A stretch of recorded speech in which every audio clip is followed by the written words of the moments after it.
السلام عليكم اخوان، كي دايرين؟ بخير. معكم اخوكم زكريا. كما تشوفوا الاخوان، الصوره والصوت ان شاء الله.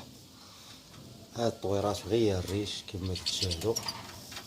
ها هي الانثى راه غير الريش، وكما تشاهدوا راه عندها ورقه ديال البرجر او ديال الباربه قدمتها لهم اليوم. طويرات كاملين، يعني هنا الاخوان وقت غير الريش ما نحرموش الطويرات ديالنا من يشموا الطاقه، يشوفوا اشعه الشمس ويشوفوا الهواء. هادو بالنسبه لهادو طويرات كبار اخوان، ماشي وليدات ماشي قرع. طويرات شاربين كلامهم، ما نخافش منهم التاثيرات الخارجيه بالنسبه للطيور الاخرى اللي خارج المنزل. هادشي اللي كاين اخوت، صوره وصوت. هادو عايشين على طبيعتهم، هادو تيبقاو في هذا المكان، يعني تيباتوا فيه عايشين فيه على مدار السنه. وكما تشوفوا الاخوان الطريقه اللي بستعمل لهم هي ديال لمات الزجاج. وهاد هاد العازل هذا باش ما يدخل لي بلا قط لا اي حاجه تأذي، تضرهم وتأذيهم.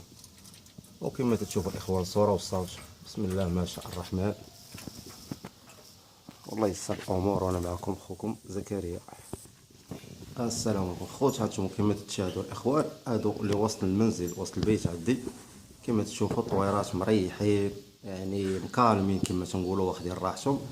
وضروري من الورقيات كما تشاهدوا ديك ورقه ديال الباربه او ديال البنجر. انا عطيتها للطويرات كاملين اليوم والحمد لله كلوا منهم. هذه الانثى ديالو. هانتوما الاخوان طوارات اخرين عاوتاني. الحمد لله الطوارات هذه المعامله اللي نتعامل معاهم.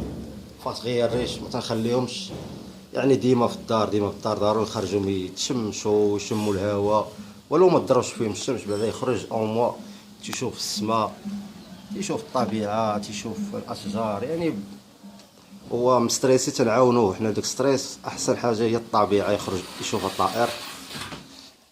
كما تتشاهدوا الاخوان، الحمد لله ما تنخبيو على خوتنا والو. هذه الطريقه اللي خدام بها والحمد لله. الطوير الاخر اللهم بارك، هو يدوش المسائل وورقيات، ضروري من الورقيات.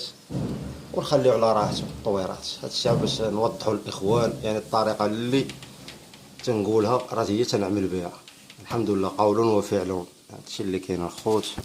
والله يسر الامور. نهاركم مبروك. السلام عليكم ورحمه الله. معكم خوكم زكريا.